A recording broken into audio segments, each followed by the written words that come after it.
Olá a todos da comunidade do Colégio IDESA. Nós estamos aqui para estudarmos o módulo 5, né, do oitavo ano, que fala sobre o mundo desenvolvido e o controle da globalização. Pois bem, então nós estudaremos a páginas 250 até 260, conforme está aí na primeira lâmina do slide. Pois bem, eu acho que vale a pena destacar primeiramente, que nós vivemos um período da globalização e, na verdade, o que seria a globalização? Nós vivemos um período muito avançado dela, mas a globalização nada mais é do que a ampliação das relações internacionais.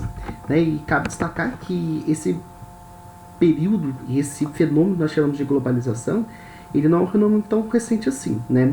Ele passou por várias etapas históricas, como nós podemos observar aqui na página 250. Então, basicamente, durante o século XV, né, o século XVI, nós tínhamos, né, o desenvolvimento das caravelas, de novas técnicas de navegações.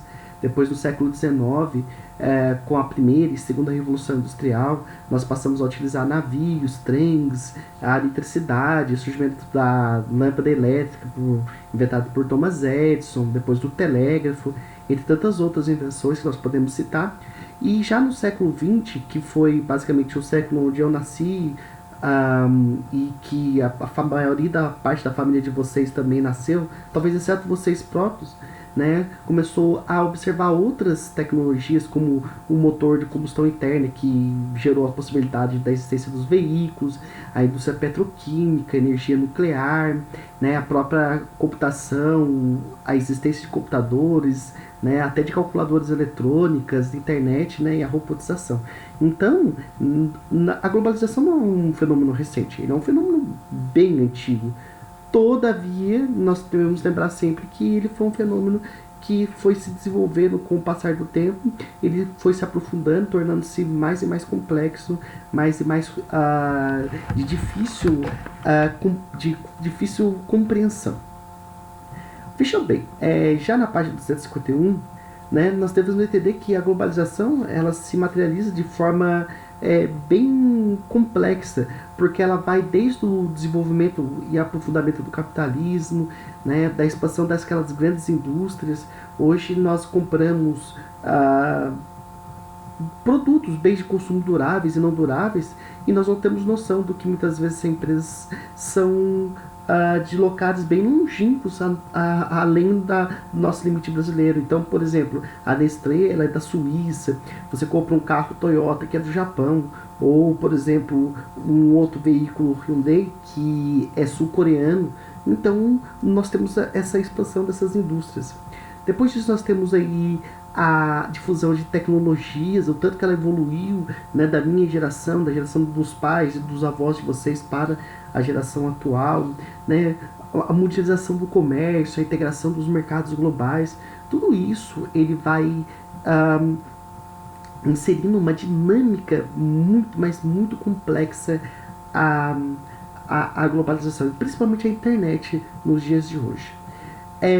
Existe um historiador britânico chamado Eric Hobsbawm, faleceu recentemente, e ele faz uma definição que eu penso que seja bem interessante, conforme nós vemos aqui nessa parte da apostila.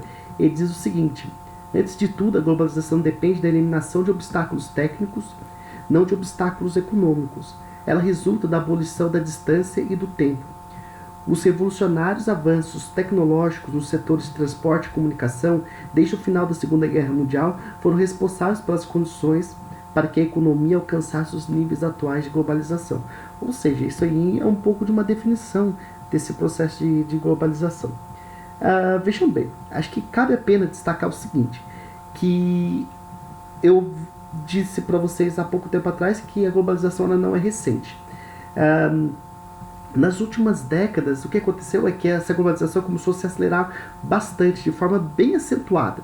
E nós temos aqui 4 aspectos que são relevantes desse processo de ampliação e de aceleração da globalização. né? Um deles é a terceira revolução industrial, a surgimento de tecnologia da informação dia após dia, ano após ano, década após década, muito avançado. Nós tivemos também uma ampliação do poder econômico das instituições financeiras e também de indústrias. Um outro aspecto interessante foi que empresas multinacionais, transnacionais, passaram a expandir a sua ramo de atuação em direção aos países subdesenvolvidos, aos países emergentes, né, em específico, né, destaque-se eles os BRICS. Né? E outro aspecto importante é a consolidação dos meios de transporte, né, e dos meios de comunicação, não apenas de transporte físico, mas também de transporte virtual, né? Aviões de alta velocidade, a internet de alta velocidade, tudo isso vai aumentando a comunicação e vai aumentando o processo de globalização. Cabe destacar que esse gráfico é muito interessante, já na página 252, porque ele demonstra pra gente o tanto que a internet, esses novos meios de comunicação, eles influem no nosso dia a dia e, consequentemente, para a maximização da globalização. Cabe destacar que, apesar do mundo ele ser globalizado, isso não significou para nós hoje uma melhoria da qualidade de vida. Pelo contrário, né, global. Infelizmente, houve um distanciamento ainda maior entre os países desenvolvidos e subdesenvolvidos. E é interessante observar que, conforme essa expansão das empresas transnacionais, multinacionais, começaram a se consolidar, há uma diminuição, né, do percentual da participação do PIB dos países desenvolvidos, entre uma diminuição, consequentemente, da população que vive em países também desenvolvidos. Isso acontece porque, obviamente, existe uma questão de diferença de crescimento demográfico, mas essa diminuição das participações, tanto do PIB quanto da população, não reflete uma melhoria da qualidade de vida de fato nos países subdesenvolvidos. Nós que vivemos em países emergentes experimentamos uma melhoria da qualidade de vida, entretanto existem muitos países subdesenvolvidos, né, no continente asiático, continente africano, na própria América, que ainda enfrentam situações bem complexas no que diz respeito à qualidade de vida. Essa parte na página 253 é bem interessante, porque nós observamos que o aumento do fluxo de informação ele é uma parte muito relevante e importante do processo de globalização. E o que acontece é que, conforme a globalização ela foi acontecendo e materializando-se por meio do desenvolvimento tecnológico, nós tivemos uma sensação que as distâncias diminuíram no mundo. Essa sensação de diminuição, ela é uma sensação muito psicológica, porque hoje nós mandamos um e-mail e ele chega instantaneamente ao nosso destinatário, em frações de segundo.